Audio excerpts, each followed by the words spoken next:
झनक अपनी जीत अपनी ट्रॉफी का हिस्सेदार बनाया अपनी मां को। जी हाँ दोस्तों, हम बात कर रहे हैं स्टार प्लस के शो झनक की। तो दोस्तों, आगे बढ़ने से पहले अगर आप हमारे चैनल पर नए हैं तो इसे सब्सक्राइब कर दीजिए, साथ ही बेल आइकन दबाना ना भूलें। वीडियो अच्छा लगे तो इसे लाइक जरूर कीजिएगा। चलिए आगे बढ़ते हैं दोस्तों। झनक सीरियल का एपिसोड कल के भावनात्मक पुरस्कार समारोह की घटनाओं के बाद एक बहुत बड़ा मोड़ लेकर आया है। यह इस एपिसोड में रिश्तों का सामना, सच्चाइयों का खुलासा और झनक के जीवन की दिशा बदल देने वाली घटनाएं एक साथ दिखी। एपिसोड की शुरुआत झनक के अगले दिन की सुबह से होती है। वह मंदिर में बैठी अपनी मां के तस्वीर के सामने ट्रॉफी रखकर धन्यवाद देती है। वह कहती है कि उसकी यह जीत सिर्फ एक पुरस्कार नहीं बल्कि उसके आत्मसम्मान की प्रतीक है। पंडित जी उससे कहते हैं कि अब समय आ गया है, अब जब उसके अतीत की अधूरी कहानी पूरी हो जाएगी। यह शब्द झनक को बेचैन कर देती है। घर के माहौल तनावपूर्ण रहता होता है। अदिति अब पूरी तरह टूट चुकी है और ऋषि के से झनक से मिलने पर उसका विश्वास उठ चुका है। वह स्पष्ट कहती है कि अब ऋषि से अलग होना चाहिए। वह परिवार के सामने कहती है, मैं अब झूठे रिश्ते को निभाना दिखावा नहीं कर सकती। ऋषि उसे समझाने की कोशिश करता है कि जी हाँ, झनक के प्रति उसका कोई गलत इरादा नहीं था, वह सिर्फ उसे सम्मान देना चाहता था। लेकिन अदिति नहीं मानती और गुस्से में जाकर पुलिस को बुला लेती है, यह आरोप लगाते हुए कि ऋषि ने उसके साथ मानसिक उत्पीड़न किया है। इस मोड़ पर सब स्तब्ध रह जाते हैं। पुलिस घर में पहुंचती है और ऋषि से पूछताछ के लिए ले जाती है। परिवार की महिलाएं शून्य रह जाती हैं। पराशर और अंजना के चेहरे पर भय और शर्म दोनों झलकते हैं। मृणालिनी झनक को इसके लिए जिम्मेदार ठहराती है, पर झनक को यह खबर तब मिलती है जब वह मंदिर से लौट रही होती है। झनक यह का जवाब, जी हाँ दोस्तों, झनक तुरंत पुलिस स्टेशन पहुंचती है और सबके सामने कहती है कि ऋषि निर्दोष है। वह इंस्पेक्टर को बताती है कि ऋषि ने हमेशा उसका सम्मान किया है और उसके अवार्ड समारोह में बस एक गाइड और शुभचिंतक के रूप में आए थे। इंस्पेक्टर स्थिति को समझकर आगे की जांच का आदेश देता है, पर ऋषि को अस्थायी हिरासत में ले लिया जाता है। यह दृश्य बेहद भावनात्मक होता है। ऋषि और झनक एक दूसरे की आंखों में देखते हैं लेकिन चुप रहते हैं। एपिसोड के आखिरी के हिस्से में दिखाया गया है कि झनक उसी मंदिर में लौटती है जहां पंडित जी उसका इंतजार कर रहे हैं। पंडित जी उससे बताते हैं कि उसका जीवन एक बड़े रहस्य से जुड़ा हुआ है और वह रहस्य उसके पिता की पहचान से जुड़ा है। झनक स्तब्ध रह जाती है। वह कहती है, मैंने तो हमेशा खुद को अनाथ समझा, पर अब सच सामने आने का समय आ गया है।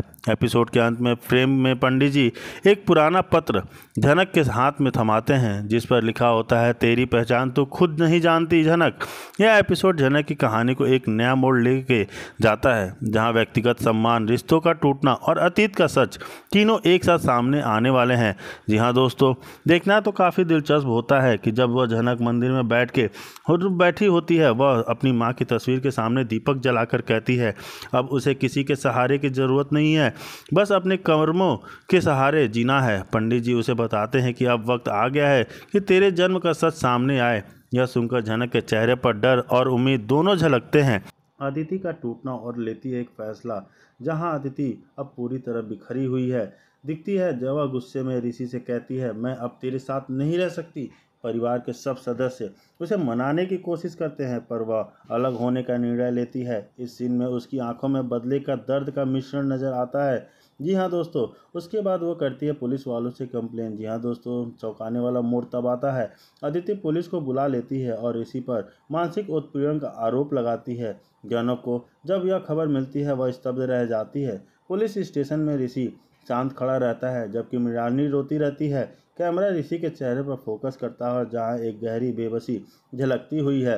जी हाँ दोस्तों, झनक एक फैसला लेती है। झनक तुरंत वहां पहुंचती है। वह इंस्पेक्टर को बताती है कि ऋषि निर्दोष है और उसके खिलाफ साजिश की जा रही है। उसकी ईमानदारी देखकर इंस्पेक्टर जांच का आदेश देता है, पर ऋषि को अस्थायी हिरासत में रखता है। झनक के बोलते वक्त बैकग्राउंड में हल्का संगीत बजता है जो सीन को भावनात्मक बनाता है। ऋषि सिर्फ इतना कहता है, तेरी सच्चाई ही मेरी ढाल होगी झनक।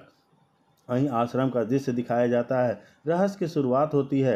एपिसोड का सबसे पेचीदा और रहस्यमय भाग आता है जब झनक उसी मंदिर में आश्रम में पहुंचती है जहां पहले पंडित जी उसे बुलाते हैं। वहां एक वृद्ध साधु बाबा के उससे मुलाकात होती है। उसकी आंखों में दर्द और पहचान की चमक दोनों है। झनक उनसे अजीब सा अपनापन महसूस होता है। साधु बाबा कहते हैं, हमारा रिश्ता सिर्फ इस जन्म का नहीं बल्कि पूरे जन्म का है। पहचान की गूंज उसके सामने आती है। पंडित जी दोनों के साथ बैठते हैं और कहते हैं कि ये साधु बाबा वही व्यक्ति हैं जिसने झनक का खून का रिश्ता है। वही सभी हैरान रह जाते हैं। झनक अविश्वास में कांपती है। आप मेरे पिता? साधु की आंखों में आंसू बहने लगते हैं। वह शांत स्वर में कहते हैं, हाँ, पर मैंने तुम्हें खो दिया था उसी दिन जब दुनिया में तुझे ठुकरा दिया। जी हाँ दोस्तों, अनिरुद्ध की बेचैनी साफ दिखती है। दृश्य बदलता है। अनिरुद्ध के घर वह अकेले अपने कमरे में बैठा झनक की फोटो देख रहा होता है। वह कहता है, झनक, मैं तुम जरूर पहुंचूंगा। उसके अंदर की चिंता और झनक के प्रति जुनून साफ झलकता है। यह भावनात्मक सीन आगे आने वाले पुनः मिलन की ओर इशारा करता है। जी हाँ दोस्तों, क्लाइमैक्स में दिखाता है सच का सामना। झनक उसके पिता के बीच गले लगाने वाला दृश्य एपिसोड का चरम बिंदु है। बैकग्राउंड में झनक धीम म्यूजिक बजता है। झनक कहती है, आज इतने सालों बाद मुझे अपना नाम और अपना सच मिल गया। पंडित जी उन्हें आशीर्वाद देते हैं कि अब उनके जीवन का अंधकार मिट जाएगा। से नहीं ठहरता है। कैमरा झनक के आंसुओं पर फ्रीज हो जाता है, यह संकेत देते हुए कि अब उसकी ज़िंदगी में एक नया अध्याय शुरू होने वाला है। जी हाँ दोस्तों, दूसरी तरफ झनक ये सोचती है कि जैसे कॉलेज में आयोजित सम्मान समारोह में जहां उसकी उत्कृष्ट उपलब्धियों के लिए सम्मान किया जाता है, पूरी सभा तालियों से गूंज उठती है। जब झनक मंच पर जाती है, इस दौरान ऋषि भी वहाँ मौजूद होता है। वह झनक के प्रति गर्व और स्नेह दोनों महसूस करता है, परंतु भीतर से अपराध बोध से भरा है, क्योंकि अतीत ने उसने झनक के साथ अन्याय किया था। ऋषि मंच पर जाकर खुद को झनक को ट्रॉफी प्रदान करता है। यह क्षण बहुत भावनात्मक होता है। दोनों की आंखों में मिलन और दर्द का मिश्रण साफ दिखता है। झनक ट्रॉफी लेते हुए कहती है कि यह उपलब्धि सिर्फ उनकी नहीं बल्कि उन सब लोगों की है जिसने उस पर भरोसा की, खुद को संभाला और उसको भरोसा किया। यह उसका हार्दिक धन्यवाद भाषण था जिसने खुद को संघर्ष और आत्मनिर्भरता की कहानी सुनाई बिना किसी का नाम लिए।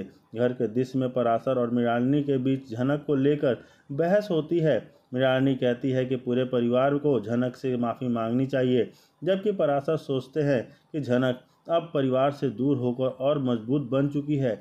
इसी बीच अनिरुद्ध भी अपनी गलती स्वीकार करता है और अंजना को कहता है कि वह झनक को बुला ले ताकि वह उससे क्षमा मांग सके। जी हाँ दोस्तों, दिखाई देता है कि इसी बीच घर पर अदिति को यह पता चलता है कि ऋषि झनक के साथ गांव जाकर उसके साथ मिला है, उसी हाथों में उसे अवार्ड देने वाला है। यह खबर सुनते ही वह गुस्से से भर जाती है। उसका कहना है कि ऋषि अब भी झनक के लिए कमज़ोर पड़ रहा है। वह कमरे में खुद को बंद कर लेती है, जिसकी वजह से घर में तनाव का माहौल बन जाता है।